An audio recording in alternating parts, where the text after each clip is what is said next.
प्रिय विद्यार्थियों, सबको आशीर्वाद। आज हम लोग एक नया चैप्टर पूर्ण प्रतियोगिता के बारे में पढ़ेंगे।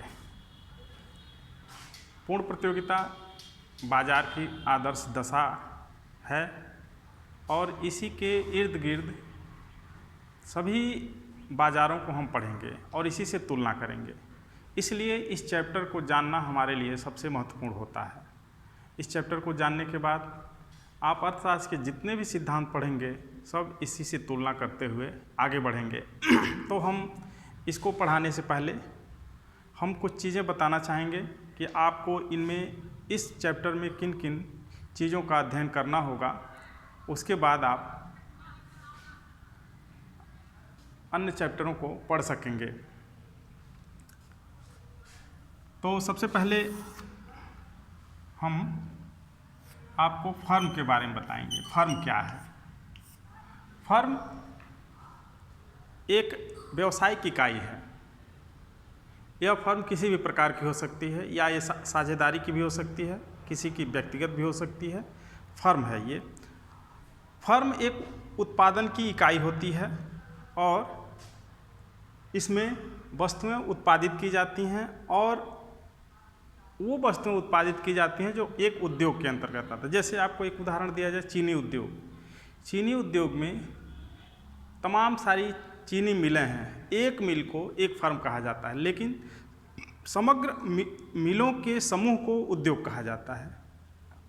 कोई मिल खुली है, जैसे पडरौना की है, रामकोला की है या ढाड़ा की है, ये किसी की भी हो सकती है। साझेदारी हो सकती है, कोऑपरेटिव हो सकती है, सरकारी हो सकती है, प्राइवेट हो सकती है, लेकिन ये फर्म है और ये उद्योग के अंतर्गत आती है। जो चीनी बनाती है ये अन्य उद्योगों द्वारा, उद्योग के अन्य फर्मों द्वारा बनाई गई चीनी के समान होता है। तो इसलिए फर्म एक उत्पादन इकाई होती है, एक स्वतंत्र इकाई होती है। इन फर्मों के समूह को उद्योग कहा जाता है। अब पूर्ण प्रतियोगिता में चूँकि सभी फर्मों का उद्देश्य होता है लाभ कमाना, और इस लाभ को प्राप्त करने के लिए अब तक हमने लागत पढ़ा, मांग पढ़ा, हमें आय को भी जानना है। तो आय पूर्ण प्रतियोगिता में अलग आकार का होता है, अलग रैखिक उसकी संरचना होती है। अपूर्ण प्रतियोगिता में अलग संरचना होती है। अब हम आते हैं प्रतियोगिता पर। पूर्ण प्रतियोगिता और अपूर्ण प्रतियोगिता दो चैप्टर हैं, आप इनको थोड़ा सा यहाँ जान लीजिए। पूर्ण प्रतियोगिता में अलग विशेषताएं हैं जो इन मान्यताओं के अधीन हैं, और अपूर्ण प्रतियोगिता की अलग विशेषताएं हैं जिनमें जो इनमें से कुछ मान्यताओं को फॉलो करेंगी, कुछ मान्यताओं का पालन करेंगी और कुछ का पालन नहीं करेंगी। तो पहले हम देखते हैं पूर्ण प्रतियोगिता की मान्यताएं, ताकि आगे आपको अपूर्ण प्रतियोगिता समझाया जा सके। अब पहले पूर्ण प्रतियोगिता, इसमें दो शब्द हैं, पूर्ण और प्रतियोगिता। तो प्रतियोगिता तो हर जगह पाई जाती है, वो पूर्ण है कि नहीं है ये इस मान्यताओं से स्पष्ट होगा। प्रतियोगिता मतलब एक ही काम को करने के लिए, एक ही उत्पादन प्रक्रिया को करने के लिए या एक ही वस्तु को बेचने के लिए जब अनेक लोग बाजार में उपस्थित होते हैं तो उस दशा को प्रतियोगिता कहते हैं, क्योंकि उनका उद्देश्य है आपको उस वस्तु से को बेचना और उसमें से लाभ कमाना। लाभ फर्में कैसे कमाती हैं ये इसका हम आगे बताएंगे। पहले हम आपको एक एक मान्यताओं को लेकर समझाते हैं। पूर्ण प्रतियोगिता में क्रेताओं और विक्रेताओं की संख्या बहुत ज़्यादा होती है, ये अनंत होती है। कोई भी क्रेता जाए बाज़ार से जितनी चाहे उतनी वस्तुएं खरीद ले, कोई भी विक्रेता जाए बाज़ार में जितनी चाहे उतनी वस्तुएं बेच ले। यहाँ किसी प्रकार का प्रतिबंध नहीं होता है। दूसरी जो मान्यता है, वस्तु की समान इकाइयाँ, ये समरूप इकाइयाँ हम कह सकते हैं, इसकी अंग्रेजी होमोजीनियस, यानी कि सभी इकाइयाँ इसमें बिकने वाली एक समान होती हैं। आकार, रंग, रूप, क्वालिटी सब एक समान होता है। तो अब आप समझ गए होंगे कि पूर्ण प्रतियोगिता में, पूर्ण प्रतियोगी बाजार में बिकने वाली सारी वस्तुएं एक समान होती हैं। इसकी दूसरी विशेषता है बाजार दशाओं का पूर्ण ज्ञान। तीसरी विशेषता है, तीसरी मान्यता है कि उपभोक्ता और विक्रेता, क्रेता और विक्रेता दोनों को ही बाजार दशाओं का पूर्ण ज्ञान होता है। कौन सी वस्तु कहाँ मिल रही है, किस रेट में मिल रही है, ये पहले से ही उसे ज्ञात है। इसलिए कोई विक्रेता चाहे भी कि हम कीमत बढ़ाकर इससे अधिक लाभ कमा लें तो वैसा वो नहीं कर सकता, उसके बस का ये नहीं है। तो इसलिए उसे बाजार दशाओं का पूर्ण ज्ञान होने के कारण उसे अतिरिक्त कीमत नहीं वसूली जा सकती। एक और इसी में मान्यता अंतर्निहित है कि परिवहन लागतों की अनुपस्थिति है। बाजार कितना हो दूर हो, क्रेता और विक्रेता आसानी से वहाँ पहुँच जाते हैं, कोई परिवहन लागत नहीं है, इसमें ये मान्यता ली जाती है। अगली मान्यता है फर्मों के प्रवेश और बहिर्गमन की पूर्ण स्वतंत्रता होती है। यहाँ आपको बताया कि कोई फर्म चाहे जितनी मात्रा में बेचेगी, कोई क्रेता चाहे जितनी मात्रा में खरीदे, कोई नई फर्म भी आना चाहे तो बाज़ार में आ सकती है, उस पर किसी प्रकार का कोई प्रतिबंध नहीं है। साधनों की पूर्ण गतिशीलता, इसे आपको समझने की ज़रूरत है। साधन क्या है? तो इससे पहले आपको बताया गया कि उत्पादन के साधन को साधन कहा जाएगा। पूंजी और श्रम विशेष रूप से दो साधन हैं जो उत्पादन के साधन हैं। ये पूर्ण गतिशील हैं। पूर्ण गतिशील का मतलब है इन्हें आप एक समय कोई उत्पादन प्रक्रिया में लगा सकते हैं, दूसरे समय किसी और उत्पादन प्रक्रिया में लगा सकते हैं। पहली उत्पादन प्रक्रिया से जिस दक्षता से पहली उत्पादन प्रक्रिया में काम कर रहे थे, उसी दक्षता से दूसरी उत्पादन प्रक्रिया में भी वो काम करने लगेंगे। पूर्ण गतिशीलता का ये मतलब है। पूंजी भी है, उसे जब चाहें तब परिवर्तित करके दूसरे उत्पादन प्रक्रिया में लगा दें या किसी और तीसरे में लगा दें, वो भी किसी प्रकार का उसमें बहुत ज़्यादा परिवर्तन नहीं करना पड़ेगा, वो पूरी तरह से गतिशील है। तो गतिशीलता का मतलब ये होता है कि किसी भी उत्पादन प्रक्रिया में उस साधन को लगा दें तो वह साधन पूरी क्षमता के साथ दूसरे उत्पादन प्रक्रिया में तुरंत काम करने लगेगा। फिर छठा है वस्तु की केवल एक कीमत।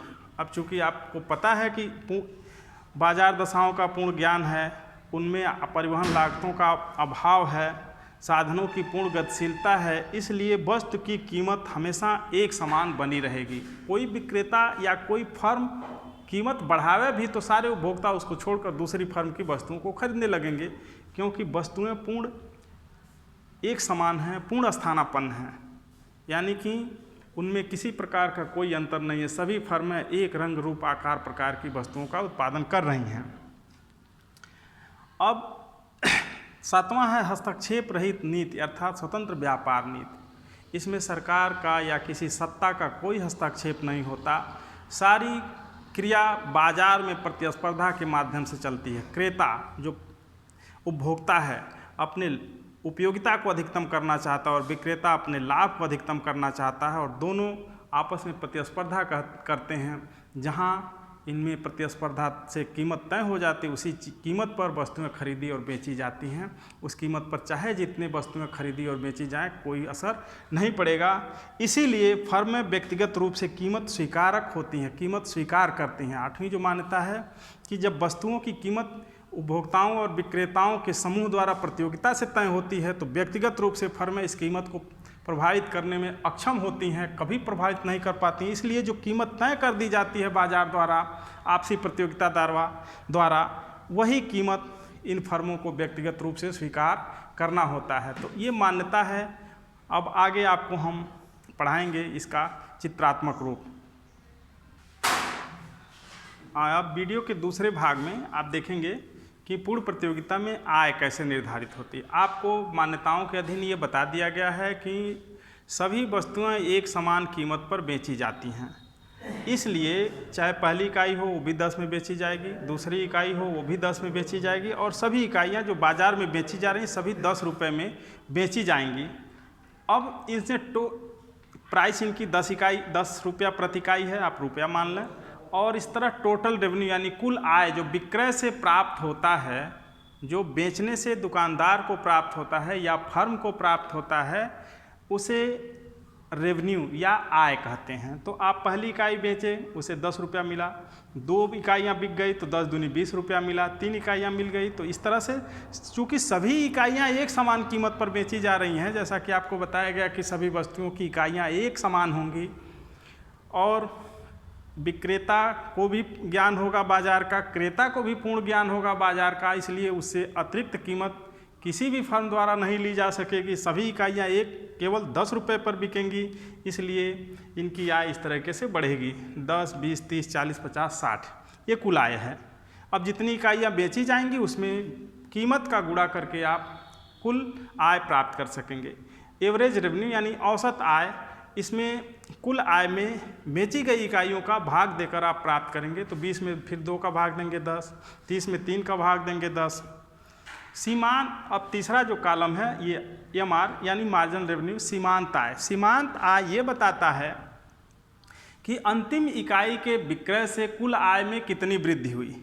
तो चूंकि सभी इकाइयाँ एक समान हैं, एक समान कीमत पर बेची जा रही हैं, इसलिए अंतिम इकाई के विक्रय से भी वही कीमत मिलेगी जो पहली इकाई के विक्रय से, इसलिए MR भी एक समान है। अब ये TR यानी कुल रेवेन्यू वक्र है। आप देख रहे हैं कि पहली इकाई 10 में बेची गई, कीमत 10 रुपये है तो वो 10 रुपये आय हुई। दूसरी इकाई कीमत 10 रुपये है तो 20 रुपये आय हुई। और कुल आय वक्र एक सीधी रेखा है आपको ऊपर उठती हुई मिल रही है। अब हम आते हैं औसत आय और सीमांत आय पर। सीमांत आय वक्र और औसत आय वक्र एक ही होगा और वो 10 की ऊंचाई पर होगा। सीमांत आय वक्र और औसत आय वक्र बिल्कुल एक ही होगा और वो एक समान होगा और वो एक्स अक्ष के क्षैतिज होगा। यहाँ ये 10 रुपया है कीमत और यही कीमत भी होगी। तो इसे लिखा जाता है AR बराबर MR बराबर P। ये जो रेखा है यह औसत आय सीमांत आय रेखा है।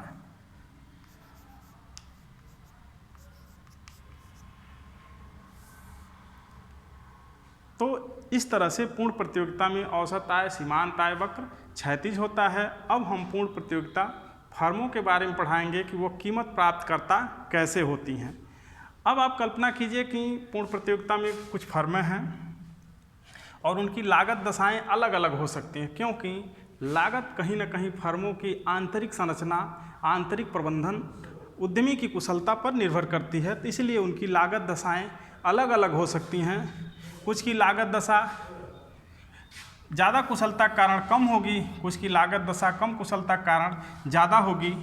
और इसलिए जिसकी लागत ज़्यादा होगी आय कम होगा वो घाटे में जाएगी, और जिसकी लागत कम होगी आय ज़्यादा होगी वो फायदे में रहेगी। इस तरह से व्यक्तिगत फर्में पूर्ण प्रतियोगी बाजार में कुछ लाभ प्राप्त करती हैं, कुछ हानि उठाती हैं। इसके लिए हम पूरी तरह से अलग वीडियो बनाएंगे। तब तक आप लोग इसको पढ़िए। बहुत बहुत धन्यवाद।